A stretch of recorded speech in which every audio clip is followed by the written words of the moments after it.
so many people are afraid to ask or afraid to talk about it in fear of pushing them to maybe try again. For me, it helps to talk about it. And since it's a part of my daily life, I don't want to avoid the topic forever. I am comfortable with what happened. So why not, talk about it?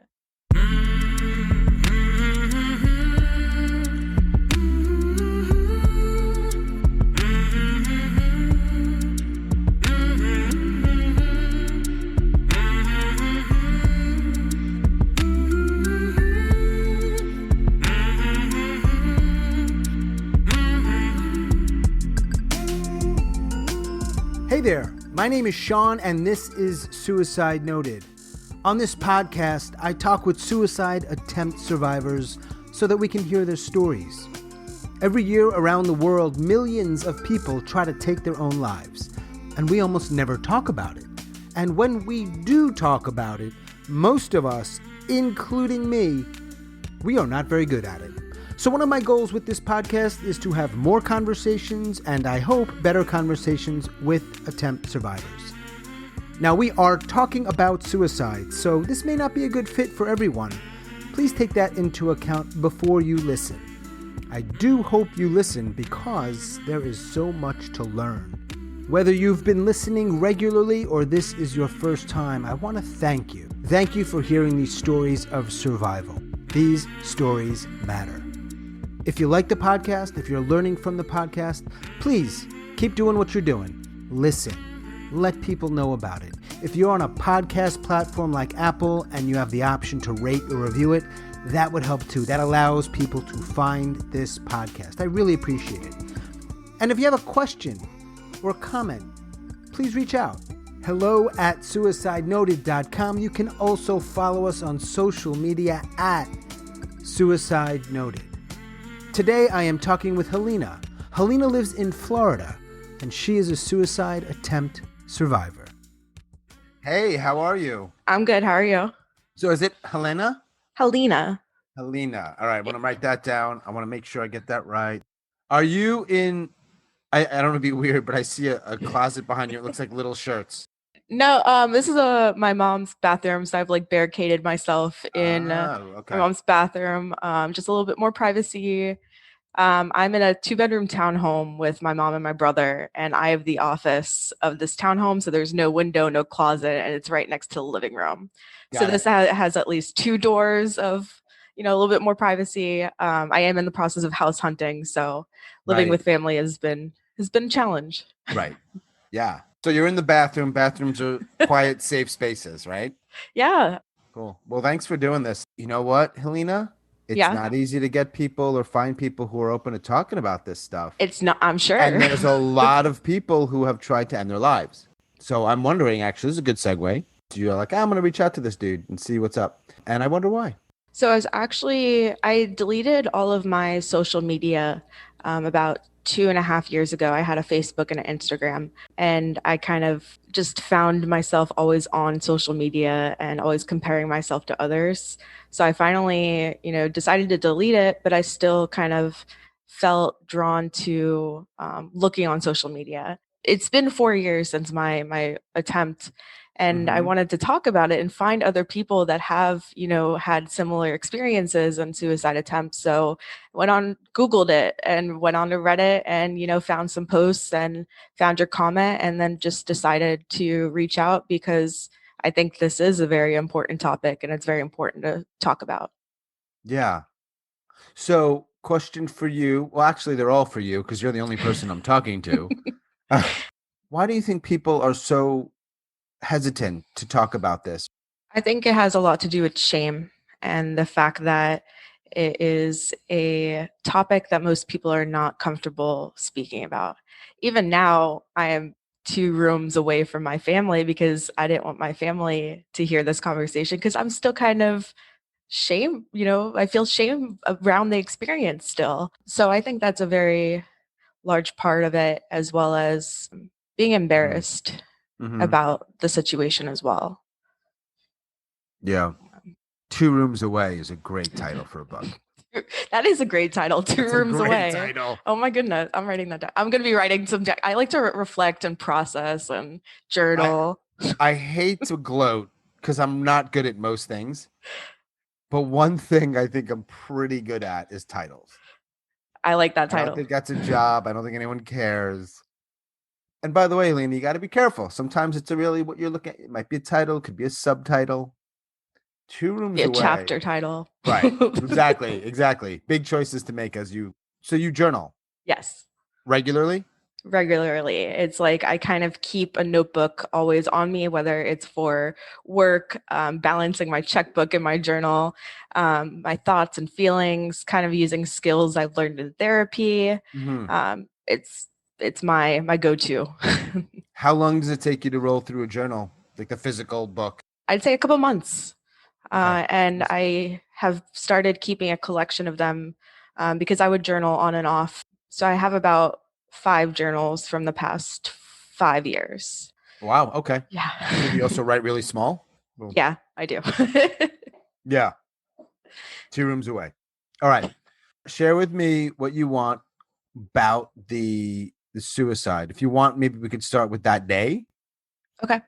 So I had the plan in my head for about a week, and I struggled with depression and anxiety since high school. And then when I got to college at my university, I looked for treatment and I didn't really find anything that helped. For years, I tried different medications. And over those 4 years, I continued refilling these prescriptions even after going to a different prescription. And I kind of hoarded pills for 4 years.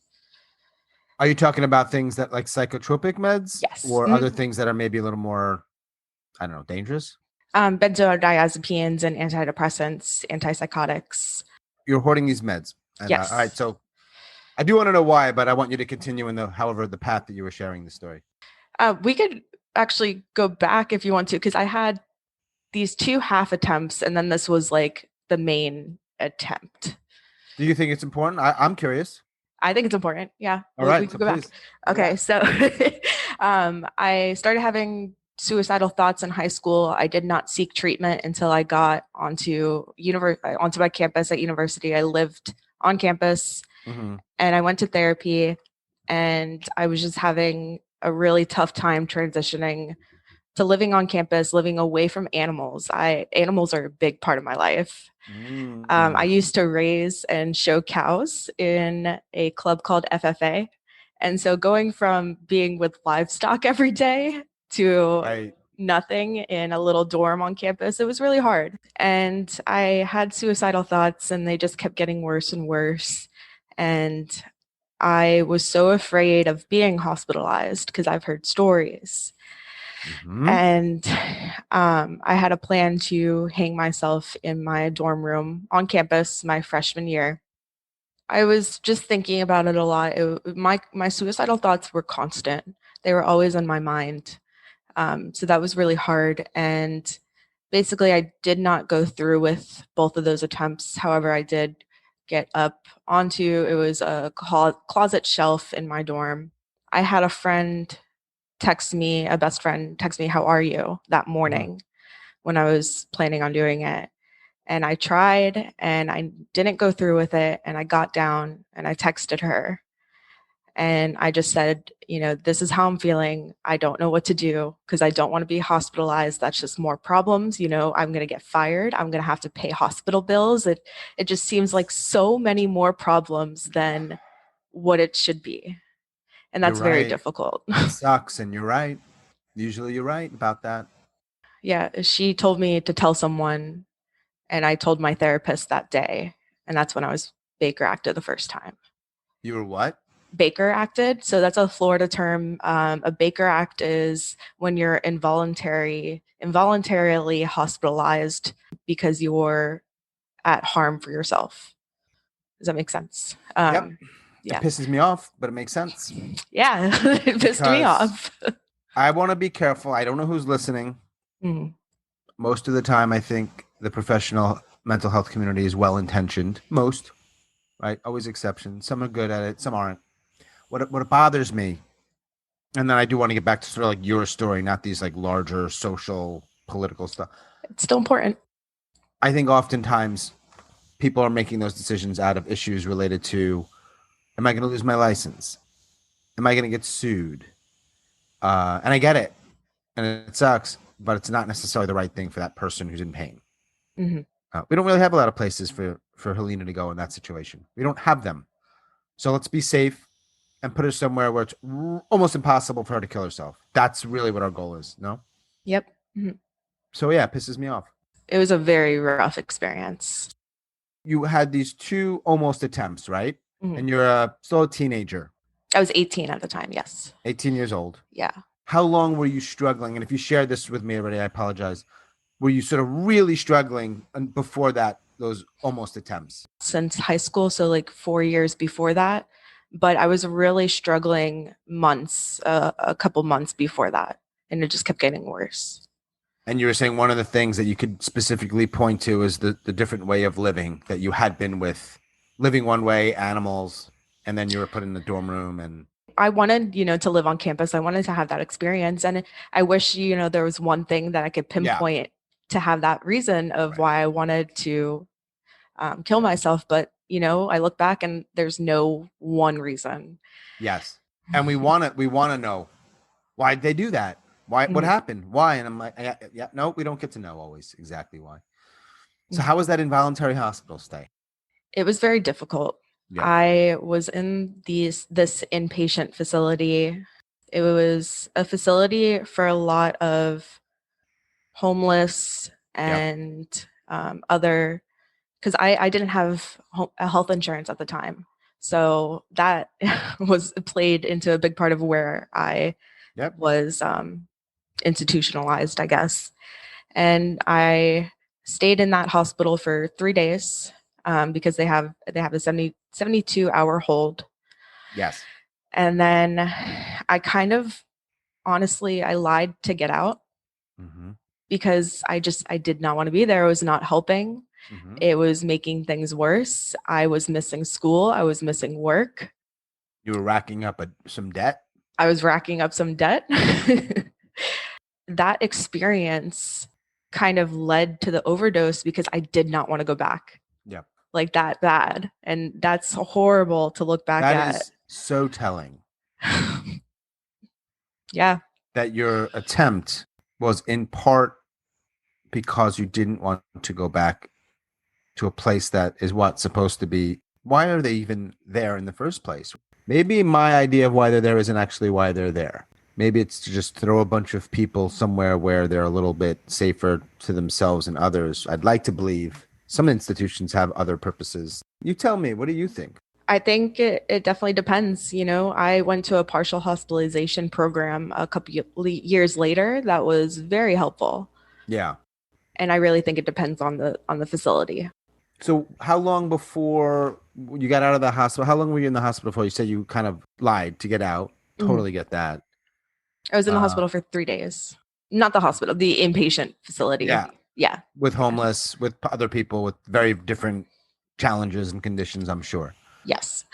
I've had 2 week long stays, and the last one was a couple years ago. And in my room was a recovering, just recovering heroin addict who was Wow. delusional. And I was like, yeah, this is safe. Yeah. What the Mhm. fuck's going on here, Dad?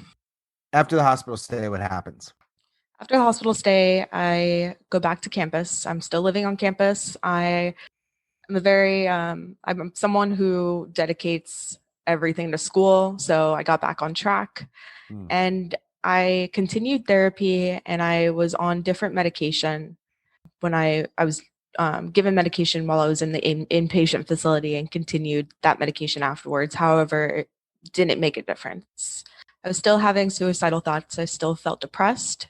I was sleeping better because the new medications knocked me out at Yeah, night, but yeah, overall, I wasn't. I felt the same. Of course, I didn't want to tell any of my health practitioners this information because I was so afraid of going back to that facility. So that was 2014. hmm, So for 3 years after that, I tried different medications. I think I've tried about 8 or 9 different combinations, different classes of medications and tried different therapies, mainly cognitive behavioral therapy or CBT, CBT, yep, yep. CBT with different therapists. However, I didn't really benefit from that kind of therapy. Mm. So I struggled, but I just kept going. It wasn't as bad as it was right before I went to that inpatient facility, but I was still suicidal. I was still depressed. I had good days, but overall, I was just dreading every morning getting up. My journals have just pages of just I don't want to live anymore. Like what I wish Verbatim, that verbatim, verbatim. yeah, I don't yeah, want to live anymore. pretty much. How do you live? How do you stay alive when for so long you're thinking and feeling that way? It's a weird question to ask, but I'm going to ask it. How do you not kill yourself? I look back and I still don't know how I did it for so long. I think I was just so afraid of failing. Here I Oh, am, wow. you know, Right. Yeah, like yeah, yeah, yeah. it was because my journal is also like I wish there was an easy way out. I wish there was an easy pill. So if you knew for sure, if I could guarantee you, Helena, it's not going to even hurt. Not only is it going to definitely work, I'll even add something else here. It's going to be painless. You would have been like, done. Check me Yes. in. I'm in. I want that. Hmm. How long of a period before that attempt would you have, or maybe after, but would you have said, yep, I want that? I'd say a couple months before that first attempt. Fucking brutal 2 months. It was. It Yeah. was. Nowhere to go. Fucking hell. Well, I admire you for sticking it out Thank for you. what it's worth. Yeah. And I did well in school. I was very involved. I worked a lot, so that kept me going, staying Yeah. busy. Mm-hmm. And I there were points in that 3 years where I felt so defeated, but there wouldn't be enough energy in me to attempt or do something. You know, I had plans. I mean, I thought of plans, but there was never a point in time where I was like, okay, let me just go do it right now. It was always just constantly thinking about it and having that energy wasted on thinking and crying and wishing and wanting, and it was hard. And but you're doing okay at school though. Isn't that Yeah. fascinating to me? So you're able somehow to do that. I'm assuming you had compromised or perhaps even no like sort of relationships, friendships, whatever. Is that something you were able to cultivate or is no energy? No energy. I really all I did was work in school. I mean, I had a couple friends from high school, but they didn't go to the same college as me. They were still back home, which was only Mhm. an hour away, but I did not have a car, so I was kind of stuck. I would walk around campus, and there were squirrels and ducks on my campus, so I would feed them just to have that little bit of You animal got interaction. You know, your that's what I animal connect. liked. Yep, Yeah. yep.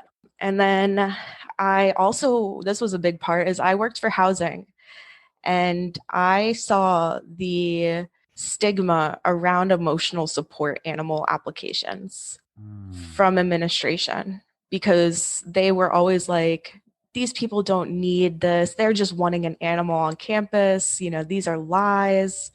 And that was really hard because I knew how much I needed an animal with me, but I did not want to even look into that option because I worked with housing, because I worked with the administration that processes those applications in fear of being judged or Hmm. stigmatized. That was rough too. We're allowed to say the school if you want to. Okay. Uh, I think it's USF. yes. You know how I know that?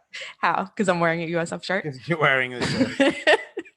See, I was trained for a long time to do this kind of work, and I pick up on these things like that big, massive bull on your shirt. Um, I went to UF, Okay. Okay. yeah, back in the day. Are Yeah. you saying you're also from? You said around the area, Central Hmm. Florida, West Florida. Yeah. Wesley Chapel. It's called a little city, north, like 20 minutes north of Tampa. And that's where I raised and showed cows in Wesley Chapel, Florida. Nice. And I still work at USF, so I still love I don't work in housing anymore, but I still work at the university because I do absolutely love it. Yeah. Yeah, I do. Nice. Cool. Cool. Cool. Cool. So you're still on campus. You're struggling. Still Is on campus. this our freshman year? Freshman year? this we could fast forward because this is about the same for 2 years, 2 more years, Oh, and wow. I'm still living on campus. I'm not working for housing anymore. I'm in a different room. I'm in an apartment and I have my own room. And I was very isolated at the time. I didn't go out much. I love live music and I purchased concert tickets, but then they would come up and I would just not have the energy to go. And then I would cry because I don't have the energy to go and I'm missing it, but I don't want to go because I'm feeling depressed. And these were kind of signs that I wasn't doing very well when I was canceling plans and not doing things that I absolutely loved. My pills were always kind of the pills that I kept and hoarded were always kind of like, I don't want to say a safety net, but they were always in the back of my mind. I'm like, they're there. All I have to do is just swallow them. But again, I was just so afraid of waking up, so afraid of the pain. Mm. And so I researched a lot and just kind of thought about it for like a few weeks and then I decided a couple days before that I would do it and I got all of my medications and crushed them up with cutters and mixed them with alcohol and took them. When Um, was this? this was in November of 2016. This is When you're on about camp. 20 years old? Yep. It was about 20. 20, I think. Yeah. You took all the pills? I took all of them. Yes. So that sounds from what you're saying, because you were hoarding, there was a lot. There was a lot. Hmm. And Yeah. there were different pills. They were different pills. Different. Yeah. What was the difference of that day and the day before? I planned it like on a weekend, so it would be, not during the work week because I don't know. I don't know what was different. I just knew something was different. I was ready. I thought about it for so long and I was just like, you know what? I'm gonna do it because I don't want to be here anymore. Yeah. And you did it. And I did it. And I locked my door. So I was in my own room and I fell unconscious. Well, I kind of remember like 10 minutes before I fell unconscious as I was still taking the pills and I remember feeling nauseous and grabbing a trash bag, but then after that, I don't remember anything. Hmm. But what happened was I was sitting on the floor and I was throwing up and fell unconscious and I was sitting there in the same position in my own vomit for 3 days because I didn't tell anyone. My door was locked. I I didn't want to live. I tried to do everything possible to make sure that I quote unquote succeeded. You didn't want to live. You weren't fucking around. No, I mean, that's really what I hear, right? It's like yeah, you did not want to live. I did not. So you take the pills, you lock the door, you make it really hard for people to find you. But 3 days later, what happens? Of course, I had my mom calling me and I wasn't answering. And Yeah. then I think on the second day, she called the dean of students and asked for a wellness check. And the dean of students at the time called my cell phone as a wellness check. And of course, I didn't answer. And then the next day, finally, I think housing staff arrived to my room along with one of my best friends at the time. So I did have a social media, a Tumblr page at the time, but it was only for like me and a couple friends, and I just went on it kind of just to journal, but no one had access to this page. But I did schedule a post for like a 2 days afterwards, just saying like I'm sorry, just something for someone to see for afterwards. Hmm. Yeah, I don't know. And she saw that post, and of course, she kind of knew. Hmm. And she decided to come to campus, and it was a Wednesday night. And this was the same time the university staff was coming to my room. And I'm still unconscious in my room, and they come into my apartment. I have a roommate at the time, and she's like, no, she's not here. When she locks her door, that means she's not here. They came in and they asked my roommate, if she knows where I am. And then they unlock the door and my roommate goes, see, she's not here when the door opens and I'm on the ground, passed out, in my own vomit. When your mom called, didn't reach you, and then people reached out to her, do you think she had any idea? I think my mom had an idea because when I was first almost tried and when I was went to a inpatient facility, I had to call her and tell her that I wanted to kill myself and now I'm in the hospital. So of course that was something that I worried about is my mom.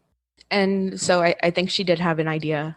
And then I don't know when they called her, but she got to the hospital kind of the same time that I was transported there.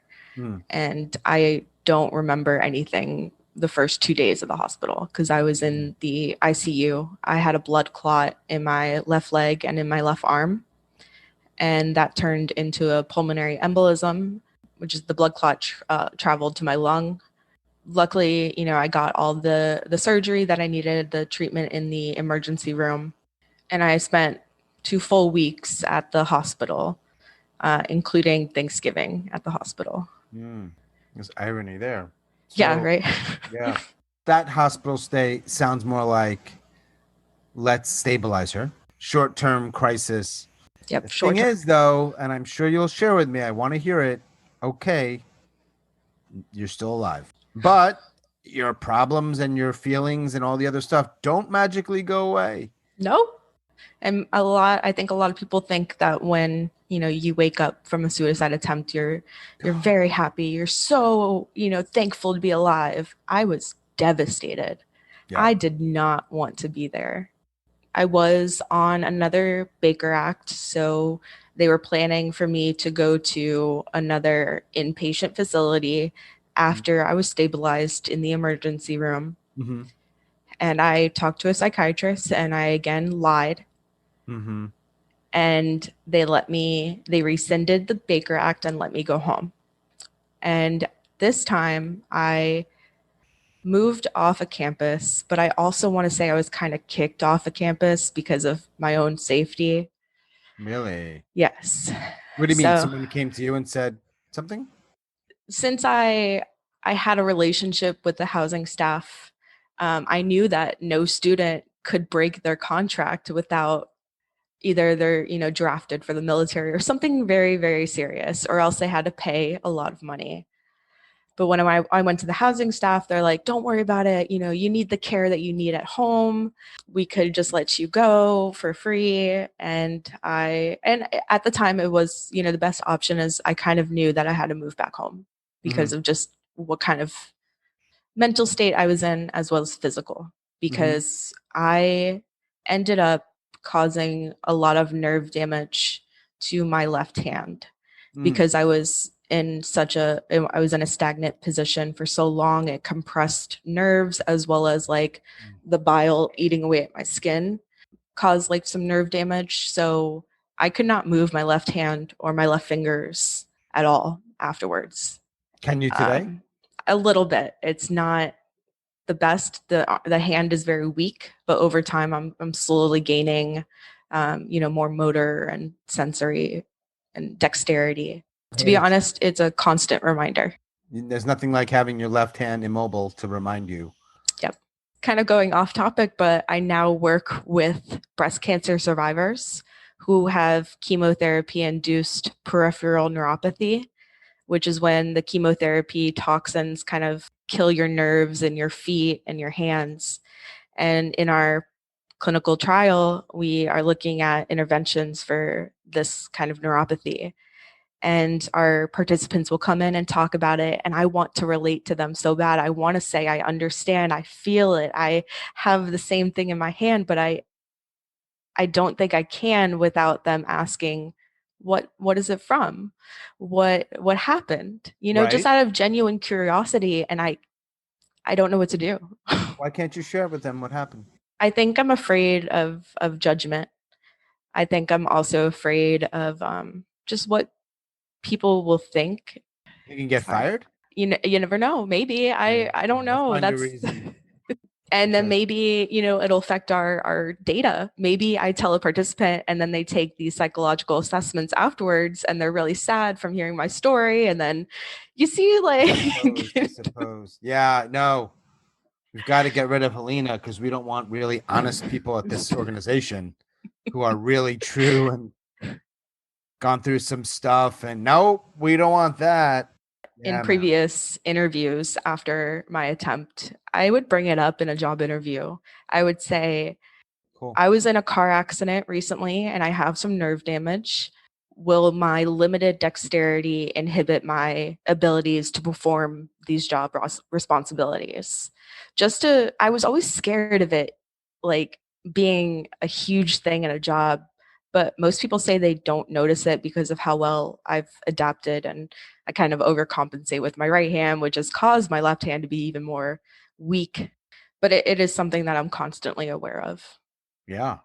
What started to look? You're alive. I'm talking to someone who's alive. So something's either changed for the better, or at least not gotten worse. So you probably wouldn't be here. Mhm. So I'm wondering what those things have been that at least moved the needle in a slightly better direction. When I moved back home, it was during the holidays. This is December. There was no school at the time. I was not working. I quit my jobs because I just needed time to recover. I was very depressed for a month after, just waking up wishing, baffled by how am I here? Why am I here? And not being able to move my arm. It was very swollen and heavy, and no one really knew what kind of recovery that I would face with the hand. So a couple weeks later, I kind of pushed myself to apply for Medicaid, and Mm-hmm. I got Medicaid. And then I kind of pushed myself to apply for a partial hospitalization program that was only 3 miles from my house. Wow, cool. So I decided, like, I want to change. I want to, if I'm going to be here, I might as well continue trying different treatments. I continued seeing my psychiatrist and got on different medications. Mm-hmm. And so I went through the partial hospitalization program, and that was kind of like my reset. It was every day, every weekday, like 9 to 5. And it really helped me kind of get back to a mindset where I could believe that things could be different. Because for a long, long time, I was like, this is never going to change. I'm always Mm-hmm. going to feel like this. Mm-hmm.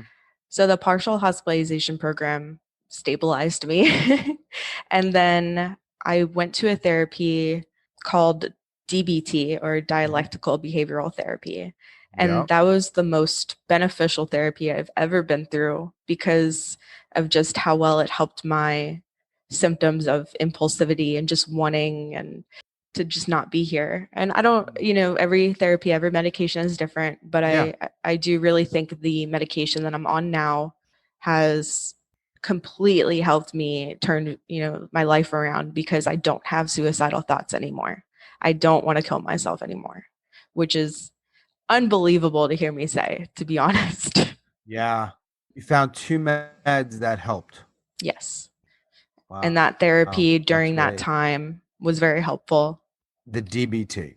DBT.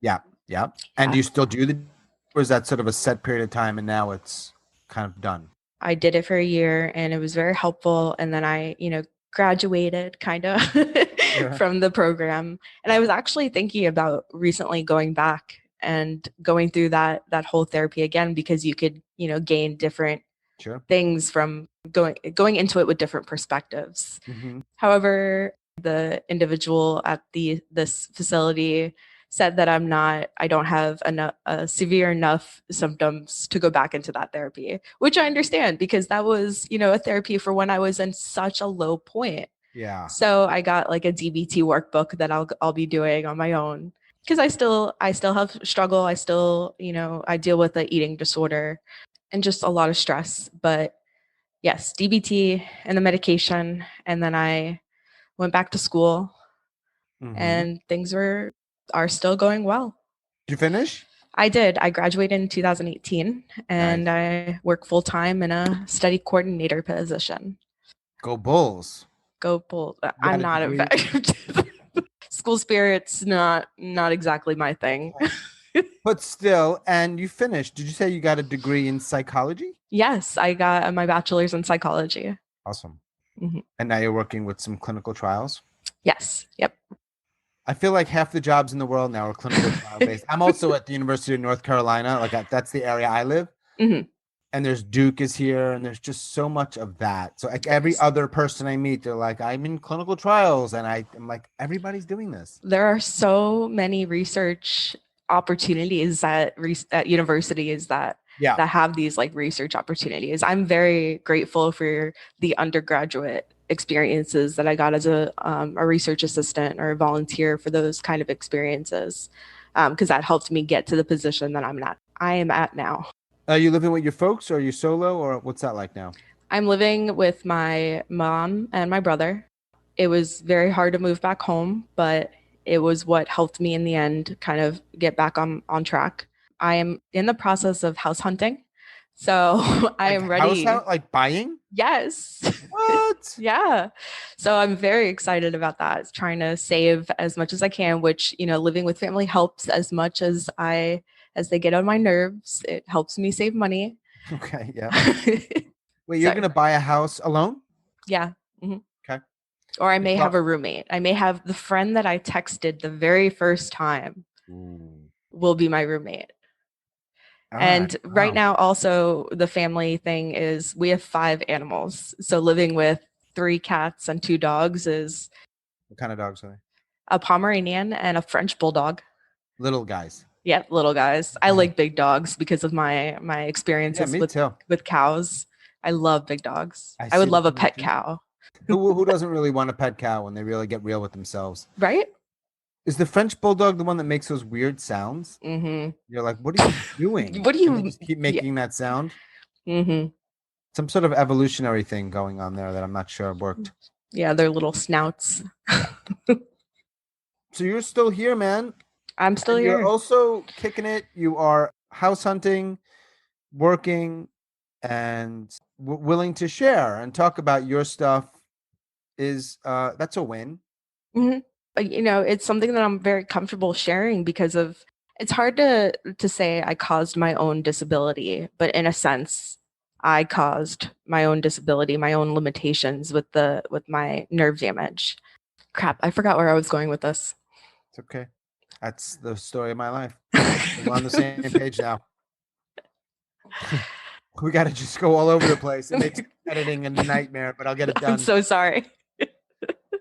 Let me ask you a few questions that are can be answered sort of long form, but I want to see if we could do it shorter form. Okay. Like okay, you ready? Yes. How many people know about your attempt? I would say about 10 people, maybe more, because I am comfortable sharing it with dating and, wondering when they're gonna find out about my scars or my nerve damage. I don't have any nails on my left hand because I Ooh. bit them off because I couldn't feel anything because I had that nerve damage. I always fear that it's so noticeable that my deformed hand is distracting. So I'll bring it up, on first dates because Yeah. that's just what I do. Because it's a part of me. Yeah. It's something I'm comfortable talking about, and more people are going to know now since I'm on this podcast, and Yeah, it yeah. Some people. I don't know. You know what? It's kind of hard to get people's attention. yeah. There's literally probably millions of podcasts. Hmm. So, You some never know. people are listening, and truly it's just cool if a couple people hear it. And 62 countries, by the way, Helena. Wow. No joke. We're not Wow. playing.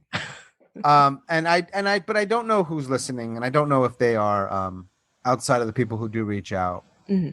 Survivors, contemplators, supporters.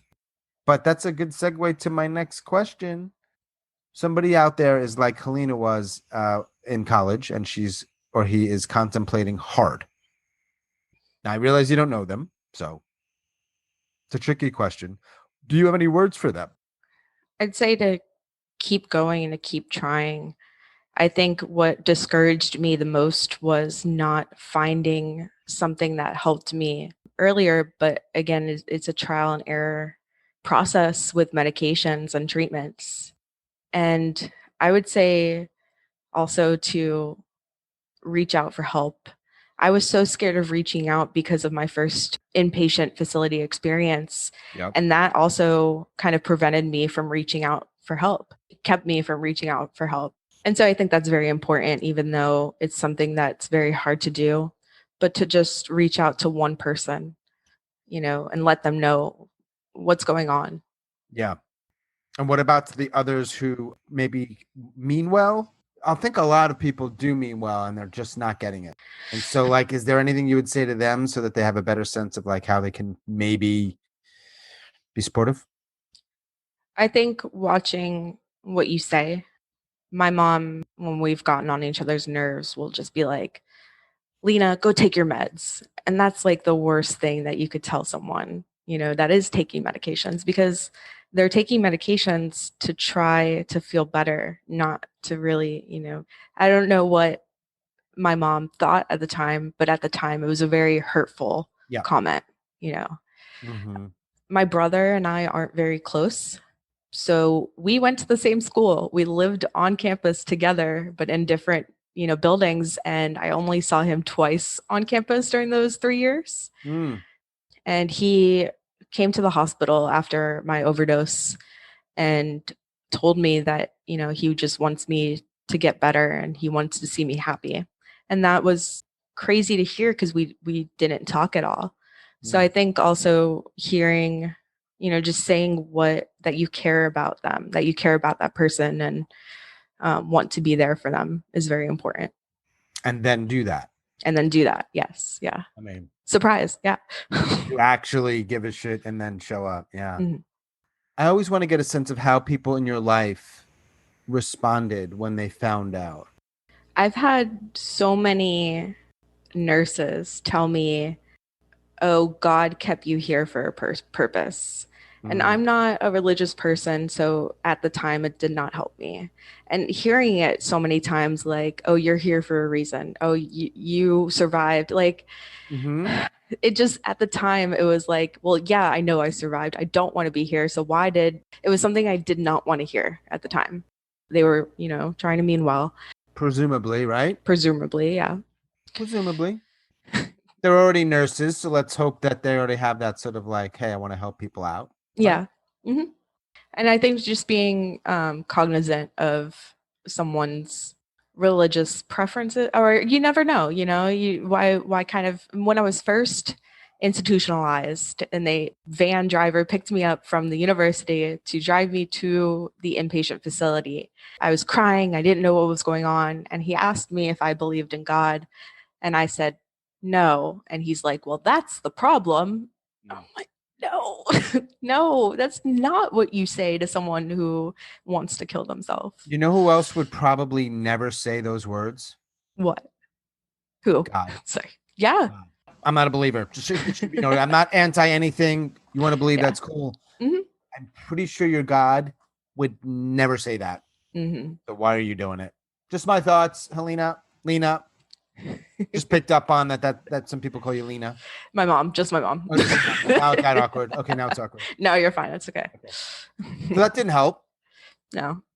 Probably meant well. This is the rub for me. It's really interesting. Is I look, the people who are just assholes are really just like, you're being like that. I don't care. Like, I don't want to talk to you. I mean, I someone should talk to you. It's just not me. I'm always so fascinated in truth about the people who probably do mean well, but man, you have no idea how to do it. You mean well, so you say that thing or this thing, but you're not helping. Yeah. Be cognizant of your beliefs and your faith, and it may not land well with others who have different ways of different beliefs. Yeah. Yeah. I think being open and, just being aware of that, of what you're saying and how it comes across to others that have different beliefs is important. There's a difference between saying, oh, that's the problem is you don't believe in God, rather than, oh, someone is looking out for you. Because that could be completely different. And it came across differently as, what that driver said to me. What are the biggest myths associated with it? When you hear this stuff, you're like, nah, you're just shaking your head like, nah, nope. A lot of the other individuals that were on your podcast that I've listened to kind of also talk similarly about people avoiding this topic, Yeah. avoiding the topic of suicide and talking about different attempts and different experiences that others have had. For me, I'm comfortable talking about it and I like questions and I like being able to answer them openly. Yep. But so many people are afraid to ask or afraid to talk about it in fear of pushing them to maybe try again. But Myth. for me, it helps to talk about it. Yeah. And since it's a part of my daily life, I don't want to avoid the topic for, forever. Since it's always going to be a part of my life, I kind of have to, I've accepted it. I am comfortable with what happened. So why not, talk about it? Talk about it. I Hmm. get why people say those things or are hesitant because, like we were just saying earlier, a lot of people say stupid shit. Yeah. And that's, who wants to talk to somebody? I say stupid shit, but I think my beliefs or my ideas around this stuff are a little bit more open. I think they are. But I certainly don't want to talk to people who say stupid shit. Yeah. No. Judgmental or invalidating. It's like, nah. And you do find that a lot, I imagine, right? I mean, it's not, you don't have to look very hard to find a lot of people who say things that you're like, nah, I don't really think I want to talk too much about this stuff. Yeah, I've had someone call me selfish for what I did. I've also had a therapist kind of try. I know it doesn't, they don't mean to guilt trip, but whenever someone is like, well, what about your mom? Yeah. What about, who you're leaving? At that point in time, I don't care about anyone else but myself. That was the hardest thing to get over too. Is just, having that, it feels like a guilt trip and it made me very angry. Hmm. You're just struggling to stay alive. Yeah. Don't you? If it makes sense to me, when you're struggling so hard to stay alive, it is all about you. Yep. Because Hmm. you're just that's something's kicking in. Like, don't die. Right. I think I don't know. Just makes sense to me that like, no, I probably don't have a massive amount of energy for a lot of other people. Yeah. At the time, all of my energy was consumed by just thinking about suicide and wanting to commit suicide. So the energy that I had left over was just for work and school, and then I would go to bed. It was hard to talk to other people, and that was another thing is I didn't have much support in my life. I isolated and I avoided different things, and that put me into a different kind of perspective as well as being Mhm. alone, you Yeah. know, thinking I was alone in this experience and in these thoughts. And it's really nice to know that you're not alone. Game changer. Game changer. So, what are the chances? Given you're looking for a house, you got a job, dating some from what you shared. What's the likelihood that one day in the future you might try again? I don't think there's a big chance that I'll try again. It hasn't been on my mind. Like, I will have bad days where I'm like, oh, I just wish this wasn't, what I was facing right now, but it's never a thought to, okay, what if I just leave? What if I, am not here anymore? So I don't think I will try again. I mean, I'm not in the mindset to try again. I don't have that motivation or that desire. I'm very thankful for my medications, but one day maybe I need to get off those medications for some reason and I have those thoughts again. It's something that I'm really afraid of doing in the future if I do need to get off these medications. But I may face those thoughts again. And at that time, I kind of will identify what is helping me in that moment and how to reach out for help. I mean, I have resources now that I didn't have in the past, Yeah, support and friends and family and things like that. You never know. The you future never know. is uncertainty. No guarantees. Hmm. Other than your animals and journaling, is there anything else that brings you joy? Going to theme parks, which I haven't been Nice. to since the Like pandemic started. like Disney World? Universal. I love Universal. I'm so lost on all that. So they're not the same? No. So Disney has a couple of theme parks, a couple of parks, and then there's Universal Orlando and Islands of Adventure. So Islands of Adventure and Universal Studios are the two parks in Universal. And so Okay. they have more roller coasters, more big kid rides. Like there's too many little kids. I don't like little kids. I don't want to have Everywhere. kids at Disney. All So over Disney World, there's millions of kids everywhere yeah. eating crappy food and screaming and wearing ears. It's a lot to take in. I So didn't yeah, know. I really miss roller coasters, and I that was kind of my escape and my stress reliever. Is my family and I would always take trips to Universal, and those were kind of like the breaks I had from life, from those suicidal thoughts. Because when I was at the theme park, I'm not thinking about wanting to kill myself. Is I'm thinking about what ride I'm going to next. Is there anything else? I know there's always more stuff, but other stuff I may not have asked about. You wanted to share things that are on your mind. So this was after my overdose. This was a year ago, almost a year ago, 2 years after my overdose. So I wrote in it, Helena, you deserved better. You deserved to be treated with kindness and compassion. Instead, I invalidated your feelings and experiences. We never processed or reflected, which I now value immensely. I resisted your urge to reach out for assistance and alternatively let the pressure continue to build. I valued my perceived capabilities more than my internal conflicts, and for that, I am sorry. Rather than allowing myself to truly feel, I shielded you from negative emotions. I wish I knew how to care for you then, but I ignored you for so long. You are worth so much more than how I treated you. I'm sincerely sorry for the negative impact I caused to your physical and mental health. You are allowed to feel negative emotions. What matters is how you react to these feelings. You never learned how to cope through these feelings, and it only got worse over time. My negative perceptions kept you from so many opportunities. I stunted your growth under the pretense that I was protecting you. I'm sorry I did not truly love and value you until now. And so that was kind of a letter to myself I love it. afterwards.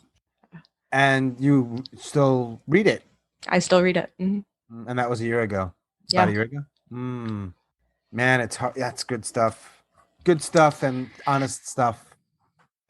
Yeah. I've grown a lot Mm. since. We just beat the crap out of ourselves, don't we? We do. We We really just beat do. the shit out of It ourselves. was just constant negativity about myself in the past. I appreciate you this talk, and you reached out to me, and I love the fact that you were so honest. And yeah, I always tell people, I don't know who hears it, but I have to believe that some people who hear it, there's something or parts of it where they're like feeling a little connection or a little less alone, or Mhm. who knows? Who knows? Yeah. You never know who you're going to reach and what perspectives you could bring to someone. Yeah. Thank you so much for allowing me to share my Yeah. story. Thank you, Helena. I really appreciate you sharing your story. So stay well, and I hope we can talk soon. Thank you. I hope so too. All right. Have a great day. You too. Thank you. Bye. Bye.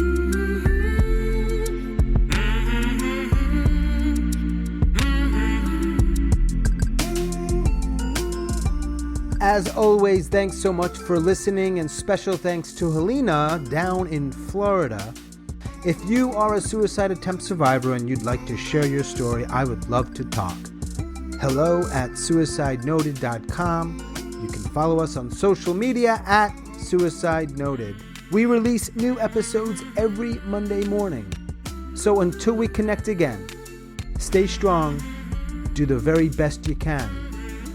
I'll talk to you soon.